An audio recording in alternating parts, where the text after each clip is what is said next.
제가 예전에 어떤 교회에 초빙을 받아서 이렇게 방문한 적이 있습니다.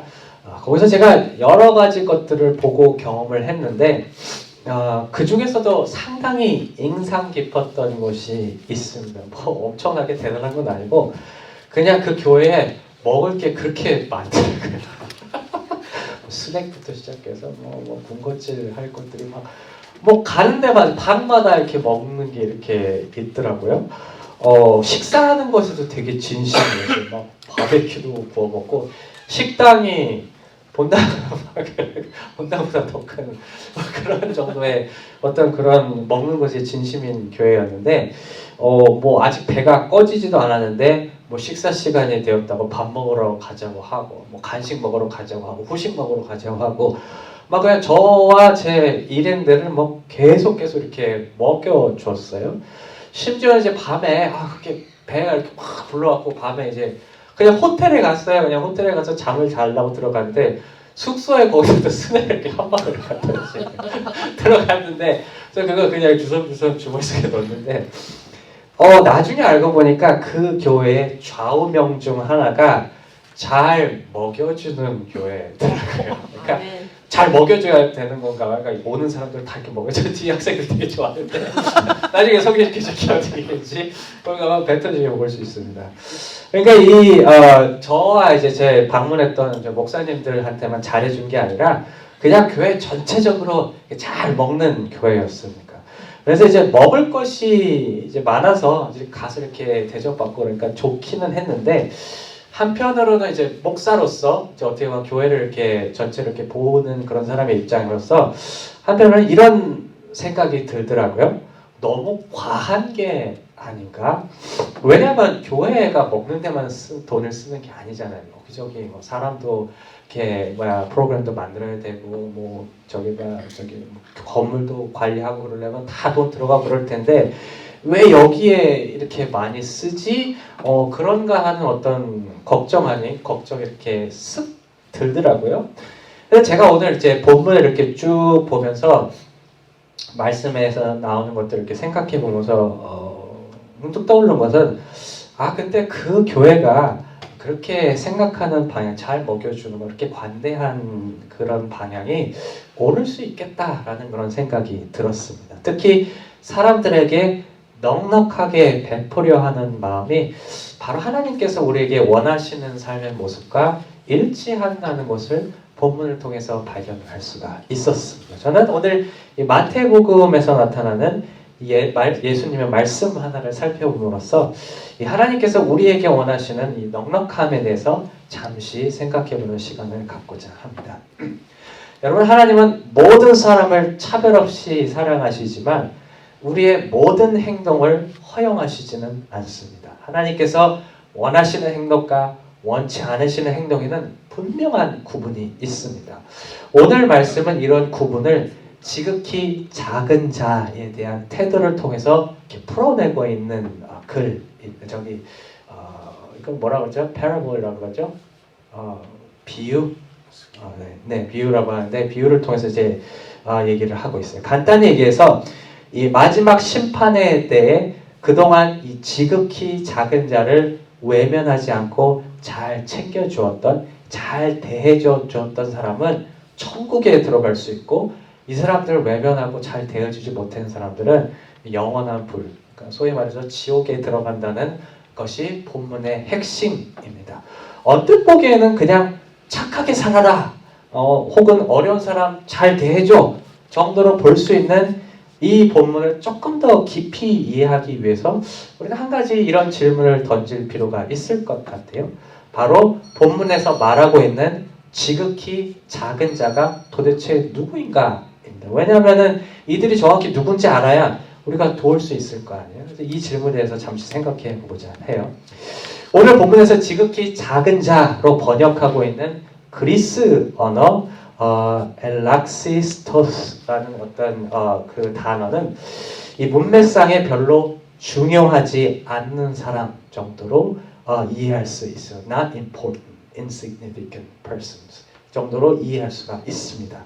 35절, 36절, 42절, 43절은 이 중요하지 않는 사람들을 구체적으로 가난한 사람, 떠돌아다니는 사람, 어떤 나그네 같은 사람, 병든 사람, 그리고 감옥에 갇힌 사람하고 연관을 시키고 있어요. 이런 사람들이 중요하게 여겨지지 않는 것은 그들에서 찾을 수 없는 이득 또는 혜택과 관련이 있을 거예요. 이들과 관련되면 뭔가 써야 되는 상황, 뭔가 손해를 보는 상황에 놓이지 이 얻어낼 수 있는 상황에 놓이지 않기 때문에 중요하게 여겨지지 않는 것입니다. 실제로 가난한 사람, 나그네, 병든 사람을 돌보기 위해서는 상당한 시간, 노력, 그리고 물질이 필요합니다. 심지어 감옥에 갇힌 사람들과 연관이 잘못되면 본인조차 위험에 빠질 수 있기 때문에 이들과 쉽사리 가까이 할 수 없다라고 우리가 생각할 수 있을 거예요. 이 예수님 당시에 이런 부류의 사람들이 중요하게 보이지 않았던 가장 큰 이유는 당시에 만연했던 가난 때문이었습니다. 어떤 연구 결과에서 이런 연구 결과가 있어요. 거의 90%, 90% of population suffer from extreme poverty in Jesus' time. 예수님 시대에 90% 정도 사람들이 되게 가난에 허덕였다라는 걸 연구 결과도 있습니다. 이 대부분의 사람들이 어렵게 살았던 이 현실 속에서 내 힘과 노력, 물질을 투자해야만 하는 이런 사람들은 자연스럽게 중요하지 않는 사람으로 분류가 되었을 것입니다. 가뜩이나 힘들어 죽겠는데 뭔가를 뺏어가는 사람들이 어떻게 중요해 보이겠습니까?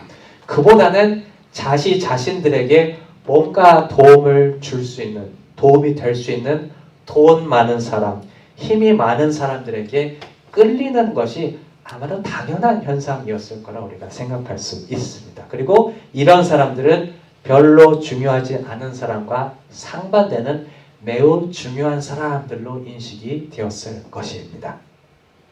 이 본문에서 발견할 수 있는 한 가지 흥미로운 사실은 이런 어떤 혜택도 줄 수 없는 부족한 내 것을 빼앗아가는 이러한 중요하지 않는 사람들을 그럼에도 불구하고 도운 사람들이 있었다라는 사실입니다. 특히 이렇게 도움을 주었던 사람들 또한 예수님 당시에 만연했던 이 가난과 빈곤에 영향을 받았던 것을 고려할 때 우리는 그들이 그렇게 행동할 수 있었던 이유가 그들이 뭐 잘나서 그랬다기보다는 그들의 마음에 있었다고 봐야 할 것입니다. 내가 가진 것이 많이 없지만 그럼에도 불구하고 돕고자 하는 어떤 넉넉한 마음이 그 마음 안에 있었기 때문에 그들이 별로 중요해 보이지 않는 사람들이었음에도 불구하고 필요를 들을 수 있었고 또 채워줄 수 있었던 것입니다. 아마 오늘 본문이 우리들에게 근본적으로 여러 가지를 말할 것이지만 그 중에 하나는 바로 이 넉넉한 마음에 있지 않을까 싶습니다. 우리가 잘 살던 못 살던 심리적으로 여유가 있건 없건 우리 마음속에 남을 품을 수 있는 넉넉한 마음이 있다면 하나님을 기뻐하게 할 수 있는 자격이 있다는 것을 우리에게 말씀하고 있는 것입니다. 이 마음의 넉넉함을 사실 가장 많이 가지고 있었던 분이 예수님이었습니다. 여러분 예수님이 되게 바쁘셨어요? 여러분들보다 더 바쁘셨을 거예요. 우리보다 훨씬 바쁘죠. 왜냐하면 처음에는 안 그랬지만 유명세를 타고 나서부터는 쉴 새 없이 여기 돌아다니면서 말씀도 전달해야 되고 치유도 해야 되고 막 여기저기 돌아다니셨어요. 하나님 나라에서 전파도 하셔야 되고 그런데 그 바쁜 와중에서 사람들이 주변에 파글파글하는 와중에서 예수님이 가끔씩 이렇게 중간중간에 탁탁 멈춰 서실 때가 있었는데 바로 어려운 사람들이 이렇게 도움을 청할 때였습니다. 눈먼 사람, 병에 걸린 사람들이 예수님을 부를 때마다 멈추어 서셔서 그들을 고쳐주셨습니다. 되게 웃긴 것은 뭐냐면 정작 주변의 제자들, 예수님을 따라다녔던 소위 중요하다는 사람들은 이런 도움을 요청하는 사람들이 중요하지 않게 보였어요. 중요하지 않게 보여서 야 너네들 예수님 귀찮게 하지 마. 예수님 지금 바빠 이렇게 얘기했는데 정작 예수님은 그 자리에서 멈춰줘서 항상 그 사람들의 필요를 들어주셨습니다. 우리가 여기서 생각할 수 있는 것은 성경에서는 여기에서 연민이라는 단어를 써요. compassion이라는 단어를 쓰는데 저는 여기다가 넉넉한 마음을 더 붙이고 싶어요. 이 연민과 같이 예수님이 갖고 있었던 것이 이 넉넉한 마음이 있었기 때문에 그 바쁜 와중에서도 잠시 멈춰서서 주변을 바라보고 도울 수 있었던 어떤 그런 모습을 하실 수 있었고 또 그거를 아셨기 때문에 그게 중요한 것을 아셨기 때문에 오늘 본문을 통해서도 그것에 대해서 이렇게 얘기하고 있는 것이라 생각할 수가 있습니다. 여기까지 말씀을 묵상하면서 이런 질문이 떠오르더라고요. 오케이, 넉넉한 마음을 갖는 것이 중요한 것은 이론적으로는 알겠습니다. 착하게 살아야죠. 이렇게 남들 도와주고. 근데 내가 삶의 여유가 없어서 정말 내 것에만 신경 써야 되는 상황 속에서도 이런 마음을 도대체 어떻게 가질 수 있습니까? 내 앞가림도 못하는데 다른 사람을 배려한다는 마음을 갖는 것이 어떻게 보면 사치가 아닐까라는 그런 생각이 이렇게 들더라고요. 이 고민을 하던 중에 내리게 된 결론은 이 문제에 대한 대답을 믿음과 떼어놓고는 말할 수가 없겠다라는 것이었습니다. 여유가 없는데 넉넉한 마음을 가지고 남들을 배려하는 것이 가능할 수 있을 때는 결국 하나님께서 하신 약속들을 믿을 때에만 가능하겠다라는 생각이 들더라고요. 내 것을 지금 사용하여 소모하지만 필요한 부분들은 결국 하나님께서 채워주신다는 약속. 또 우리가 하고 있는 일들을 주님께서 기뻐하시고 반드시 기억하신다는 약속들을 믿는 믿음이 있을 때야 비로소 우리가 온전한 넉넉함을 내 안에 유지할 수 있겠구나라는 생각이 들었습니다. 이러한 측면에서 생각할 때 오늘 본문이 우리에게 전달하는 이 마음의 넉넉함은 우리가 얼마나 하나님을 신뢰하는가를 보여주는 하나의 신앙의 척도로 볼 수가 있을까. 다시 쉽게 얘기하면 내 마음속에 주변에 중요하지 보이지 않는 사람들을 넉넉하게 품을 수 있는 마음이 없다면 아마 내 신앙을 다시 한번 돌아봐야 될 필요가 있다는 것이에요. 내가 과연 하나님의 약속을 신뢰하고 있는가? 내가 그걸 신뢰하지 못해서 이렇게 마음이 궁핍해지고 좁아진 것이 아닐까라는 그런 질문을 던질 필요가 있는 것입니다. 아마 오늘 본문에서 중요하지 보이지 않아 보이는 사람들을 보살피지 않는 사람들이 지옥에 갈 것이다 라는 예수님의 경고의 이면에는 단순히 착한 일을 하고 안 하고의 문제를 넘어서 이러한 하나님에 대한 믿음, 하나님의 약속에 대한 신뢰에 대한 문제도 분명히 깔려 있다고 봐야 할 것입니다. 저는 개인적으로 기도를 이렇게 할 때 마음이 넉넉한 사람이 되게 해주세요 라는 기도를 개인적으로 참 많이 하면 여러분들은 눈치채신 적이 있을 거예요. 제가 봉헌기도 같은 거 할 때 마음이 넉넉한 사람들이 되게 해주세요 라는 기도를 제가 이렇게 할 때가 있어요.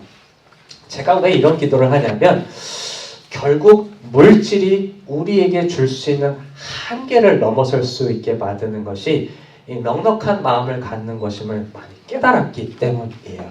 왜 하나님을 믿는 사람으로서 또 예수님의 길을 따라가는 사람으로서 왜 우리가 주변 사람들에게 도움도 주고 선행도 베풀려 하지 않겠습니까? 그런데 이 소유한 것, 가진 것이 줄어들면 줄어들수록 어쩔 수 없이 마음이 위축이 되는 것 같더라고요. 뭔가 가진 것이 이렇게 조금이라도 있을 때는 이 삶의 자신감도 생기고 뭔가 이렇게 마음의 여유도 막 생기다가 손에 있는 것이 하나 둘씩 없어질 때는 왠지 할 수 있는 것도 없는 것 같고 내 것에만 더 신경 써야 할 것 같은 기분이 들게 되는 것이 그게 현실인 것 같습니다. 저 또한 이러한 도전에서 완전히 자유롭지가 못합니다. 그러나 제가 이런 물질이 주는 한계를 뛰어넘을 수 있을 때가 있는데 바로 하나님께서 마음을 풍족하게 채워주실 때더라고요. 이 하나님께서 부족하면 채워주시겠지라는 생각. 그리고 내가 할 수 있는 일의 크기가 중요한 게 아니라 뭔가 주님께 하는 일들이 중요하고 그것을 하나님께서 반드시 기억해 신다는 생각들이 제 마음속에 이렇게 들어올 때 하나님께서 불어넣어 주실 때 제가 가진 것이 있고 없고 간에 주변 사람들이 이렇게 눈에 들어오더라고요. 하나님께서 내 마음을 풍족하게 채워주시니까 내가 없으면 없는 대로 또 있으면 있는 대로 주변 사람들을 진심으로 대할 수 있게 되는 경험을 참 많이 하게 돼서 저는 이런 기도를 종종 해요. 넉넉한 마음을 갖게 해주세요. 말씀을 정리합니다. 하나님께서 기뻐하시는 일들은 생각보다 간단하고 작은 것에서부터 시작하는 것 같습니다. 오늘 다시 한번 알게 된 것은 이 넉넉한 마음을 가진 자들이 되는 것을 하나님께서 참 원하신다는 사실입니다. 때로는 여건이 어려워서 때로는 마음이 심란해서 쉽지 않을 때도 있지만 이 하나님께서 하신 약속들을 믿으며 이 마음의 풍족함을 계속해서 구할 때 이 하나님께서 기뻐하시는 삶을 살아가실 수 있다는 것을 기억하며 살아가는 저와 여러분들이 되시기를 주님의 이름으로 축원합니다. 아멘.